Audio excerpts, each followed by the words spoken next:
10 kakaibang UFO at alien na nakunan ng kamera mula sa grupo ng mga UFO hanggang sa alien na nahuli sa Amerika. Handa ka na bang malaman ito? Kaya simulan na natin.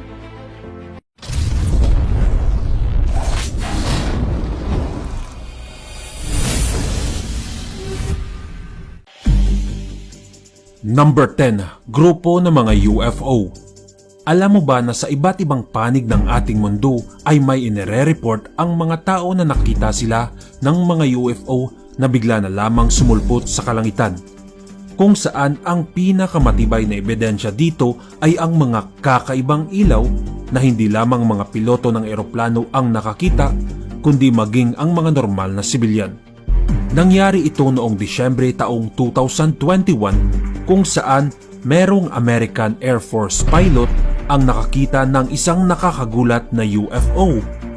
Ang mga UFO na ito na sinasabing na videoan ng piloto ay may taas na 39 na talampakan mula sa West Philippine Sea. Makikita natin ang umiikot na liwanag na hindi maitatangging may kakaibang formation. Sa kabila ng mga espekulasyon kung ano ang umiilaw na bagay na ito, ay wala pa ring opisyal na eksplanasyon na binibigay ang gobyerno o maging ng mga eksperto na nagdulot para mas lalo lamang dumami ang mga katanungan kung may posibilidad nga ba na may mga alien na bumibisita sa ating mundo o sadyang pinipili lamang manahimik ng gobyerno. Number 9. UFO sa umaga. Sa bawat pagkakataon na may inire-report ang mga tao tungkol sa UFO, may isa silang pagkakaparehas. Ito ay nakikita nila tuwing gabi o sa tuwing madilim na ang paligid. Talagang kapansin-pansin ang sinasabi nilang UFO at umiilaw ito sa tuwing madilim na ang kalangitan. Ngunit ibahin mo ang nangyaring insidente na ito noong 2019 kung saan merong unidentified flying saucer ang nakita sa katarikan ng araw. Ang insidente na ito ay naganap sa Berg, Australia, na kung saan naobserbahan ng mga witness ang 4 na perpektong bilugang hugis na bagay na bukod sa nagliliwanag ay mabilis na lumilipad patungo sa hilagang bahagi ng karagatan, kung saan mahahalatang kontrolado ang paggalaw nito.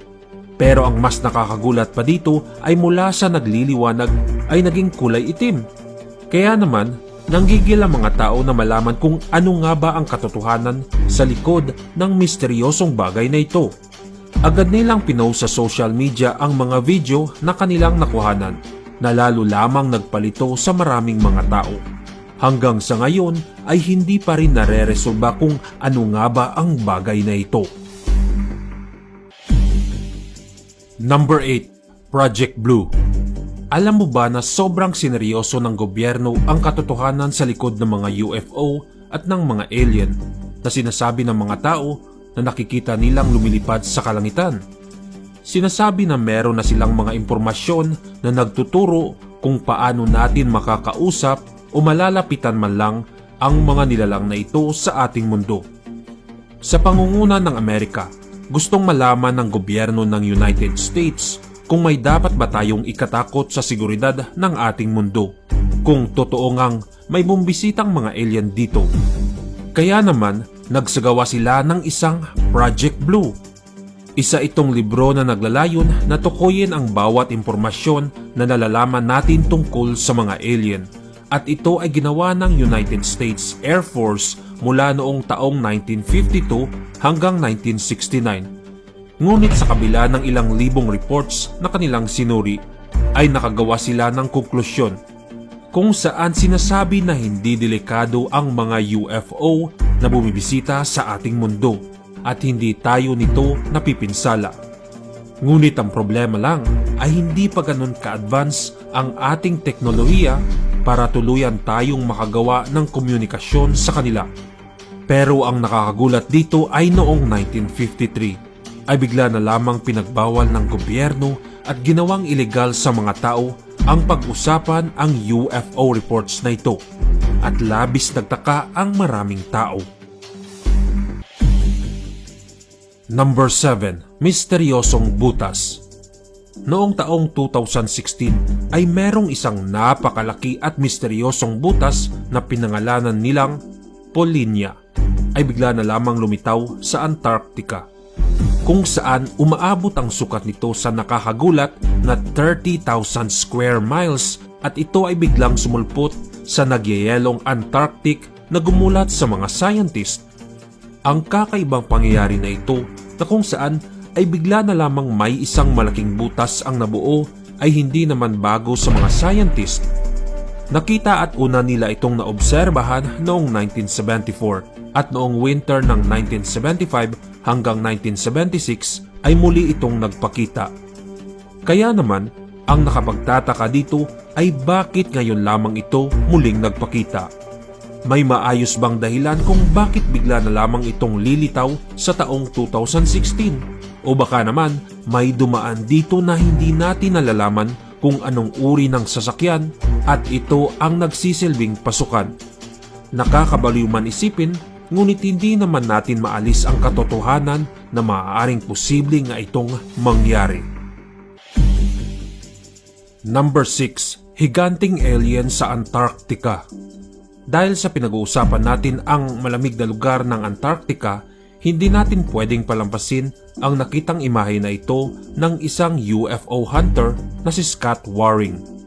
Sinasabi niya nakakita siya ng imahe sa mismong Google Map ng Antarctica na nagpapakita ng presensya ng mga alien at hindi ito inedit. Isa itong imahe mula sa satellite noong 2020. Makikita natin sa larawan ang malaking imahe ng alien na kung saan ayon sa lalaki na si Scott ay nasa 20 metro daw ang laki ng alien na ito. Pero hindi lamang yun ang kanyang napansin dahil nakakita din siya ng isang lagusan papunta daw sa posibleng secret base ng mga alien. Ngunit sa kabila nito ay maraming hindi naniniwala kay Scott at nagsasabi na maaaring kung ano-ano lamang ang nakikita nito at nadadaya lamang siya ng kanyang mga mata. Pero hindi natin malalaman ang katotohanan hanggat hindi natin napupuntahan ang lokasyon ng lugar na ito. Sa kabila ng pagdududa ng maraming tao, ay malaki ang potensyal na totoo ang sinasabi ni Scott. Number 5. Nag-crash sa bakuran. Isang pulisya mula sa Las Vegas ang nag-release ng body cam footage at 911 audio matapos mag-report ang isang pamilya na meron daw nag-crash na UFO sa kanilang bakuran. Ito ay nangyari noong Mayo 1 taong 2023. Ayon sa mga tumatawag sa pulisya, ay sinabi na hindi daw mukhang tao ang mga nilalang at nakasakay daw ito sa isang hindi matukoy na sasakyan. Ang bawat nilalang na nakita nila ay nasa 8 hanggang 10 talampakan ang taas na merong malaki at nagliliwanag ng mga mata. Sa kabila ng katotohanan na dinismiss kaagad ng mga pulisya ang insidente na ito, marami namang mga witness at drone footage na nagpapakita ng isang bilugang bakas sa bakuran ng pamilya na nagsasabing ito raw ang bakas ng mga sasakyan ng alien. Pero ang mas nakakalito pa dito ay siniseryoso ng gobyerno ng Amerika ang paghahanap sa mga UFO na sinasabi ng kanilang residente. Hanggang sa lumutang ang former intelligence official na si David Grush, na kung saan sinabi niya na totoong naghahanap ang gobyerno ng mga kapiraso o bakas na mga UFO na bumabagsak sa ating mundo. Ngunit agad din naman itong idininay ng Pentagon na hindi daw totoo ang sinasabi ng former intelligence na ito na si David at hindi daw sila nangongolekta ng kahit na anong UFO. Number 4. Malapitang inkwentro. Kung mga normal na sibilyan lamang ang nagsasabi na nakakita sila ng UFO o alien, maaari nating sabihin na pwedeng nagsisinungaling sila. Ngunit ang pinaka-pinaniniwalaan ng lahat ay kapag ang mismong piloto ang nagsabi. Katulad na lamang noong February 2021 kung saan isang unidentified flying object ang bigla na lamang lumipad sa American Airlines flight na minamaneo ng isang piloto sa New Mexico. Nakuhanan ng 50 seconds audio clip ang pangyayaring ito mula sa piloto. Ayon sa pilotong nakakita ng nasabing UFO ay napakabilis daw ng pangyayari, kung saan wala raw eroplano o kahit anong aircraft ang may ganon kabilis. Meron din daw itong mahaba at pabilog na hugis na parang isang cruise missile. At sa kabila ng pagkagulat ng piloto at sa nakuhanan niyang audio clip ay agad niyang inisip na maaaring nagsasagawa lang ng military training sa kanilang lugar. Ngunit, confirmed na walang military operation sa lugar nila noong panahon na iyon. Kaya naman, nagdulot ito para pagdebatehan ng mga tao, lalong-lalo na sa internet, kung ito nga ba ang pinakamatibay nating patunay na totoo ang mga alien. Number 3. Nagpakita sa taas ng military base. Sa isang nakakapangilabot na video na nakuhanan noong nakaraang taon lamang ay makikita sa taas ng military base ang tila patatsulok na formation ng mga ilaw sa taas ng Marine Corps Aircraft Combat Center. Ito ay matatagpuan sa Florida ng bansang Amerika, kung saan ang mga liwanag na ito ay nagpapaalala sa mga tao sa tinaguriang Phoenix Light noong 1997. Dahil katulad ito sa mga misteryosong liwanag na lumabas noong araw na iyon. Ang liwanag na ito ay nakuhanan ng iPhones at infrared na kamera ng mga tao. Sinasabi nila na ang sukat ng mga ito ay umaabot sa 2-story building. Sa kabila ng hindi pagsasalita ng Marine sa insidenteng ito, ay nasa 50 mga witnesses ang nagbigay pa ng bigat sa posibilidad na hindi ito aircraft ng mga Marine o ng gobyerno at maaari isa itong aircraft ng mga alien. At dahil ayaw magsalita ng mga Marine tungkol dito, ay maraming nagtatanong kung nag-iisa lang ba tayo sa universe o nakatadhana nating makilala ang iba pang mga nilalang na hindi pa natin nakikita. Number 2. Alien na hindi nakatakas sa kamera. Sigurado bibihira lamang tayo makakita ng mga alien na nakukuhanan ng larawan sa malapitan.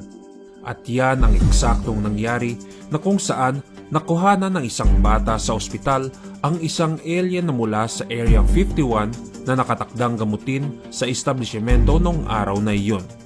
Hindi naman malinaw kung paano napunta dito ang mga alien at kung totoo nga ba ito. Pero ayon sa bata ay totoo ang kanyang nakita, kung saan pinadilit pa ng mga doktor ang nakuhanan niyang larawan. Ngunit ang hindi nila alam ay kaya itong i-retrieve ng bata. Pero sa mukha ng alien na ito ay halatang nahihirapan at sugatan siya. At kung totoo na ito ay isang alien, siguradong maraming paliwanag ang kailangang ibigay ng gobyerno. Number 1. UFO na hugis gamot. Noong 2019 ay merong inilabas na magpapatunay na totoo ang mga UFO, kung saan ay nakuhanan ito ni Brad sa South Carolina, kung saan nasaksihan niya ang biglaang pagliwanag ng kalangitan at nakakita siya ng isang UFO na may hugis gamot. Ito ay lumilipad sa taas ng Guilford County home.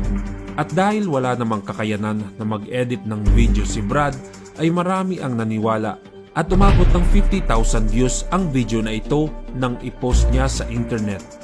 Ayon sa mga eksperto, wala naman daw mga aircraft ang may ganitong hugis na nabuo sa ating mundo. Kaya naman, maraming nakakagulat na spekulasyon ang nabuo. Maaaring weather balloon lamang ito o di kaya ay misteryosong bagay na mukha lamang UFO sa ating paningin. Hindi ito ibon o di kaya ay eroplano.